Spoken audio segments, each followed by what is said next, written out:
الحمد للہ رب العالمین، الصلاة والسلام علی خاتم المرسلین وعلی آلہ واصحابہ اجمعین۔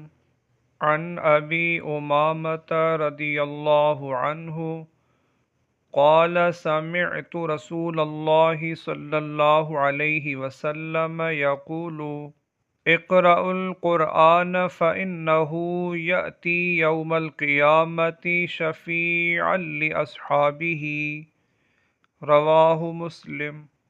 حضرت ابو امامہ رضی اللہ عنہ روایت کرتے ہیں کہ میں نے رسول اللہ صلی اللہ علیہ وسلم کو یہ فرماتے ہوئے سنا کہ قرآن مجید پڑھا کرو، یہ قیامت کے دن اپنے پڑھنے والوں کے لیے شفاعت کرنے والا بن کر آئے گا۔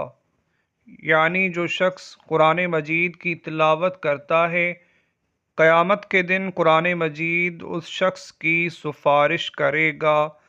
عن عبد اللہ بن عمرو رضی اللہ عنہ ان رسول اللہ صلی اللہ علیہ وسلم قال الصيام والقرآن يشفعان للعبد يوم القيامة يقول الصيام أي رب منعته الطعام والشهوات بالنهار فشفعني فيه، ويقول القرآن منعته النوم بالليل فشفعني فيه، قال فیشفعان۔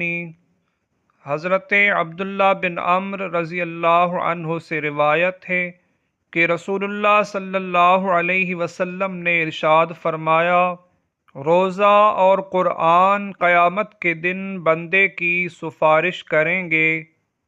روزہ کہے گا کہ اے پروردگار، میں نے دن کے وقت اسے کھانے پینے اور خواہشات کی تکمیل سے روکے رکھا، اس لیے اس کے حق میں میری سفارش قبول فرما۔ اور قرآن کہے گا کہ میں نے رات کو اسے سونے سے روکے رکھا، اس لیے اس کے حق میں میری سفارش قبول فرما۔ رسول اللہ صلی اللہ علیہ وسلم نے ارشاد فرمایا، ان دونوں کی سفارش قبول کر لی جائے گی۔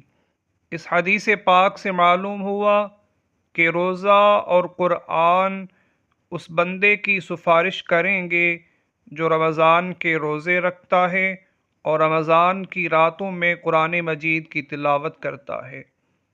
نہ صرف یہ کہ روزہ اور قرآن سفارش کریں گے، بلکہ رسول اللہ صلی اللہ علیہ وسلم نے ارشاد فرمایا، اللہ تعالی روزے اور قرآن کی سفارش بندے کے حق میں قبول فرمائے گا۔ اللہ تعالیٰ سے دعا ہے کہ اللہ رب العزت سب مسلمانوں کو رمضان کے روزے رکھنے اور قرآن مجید کی کثرت سے تلاوت کرنے کی توفیق و سعادت نصیب فرمائے، تاکہ سب مسلمان بروز قیامت روزے اور قرآن کی سفارش کے حقدار بن جائیں۔ اللہ تعالیٰ سے دعا ہے کہ وہ ہمیں توفیق عمل عطا فرمائے۔ السلام علیکم ورحمۃ اللہ۔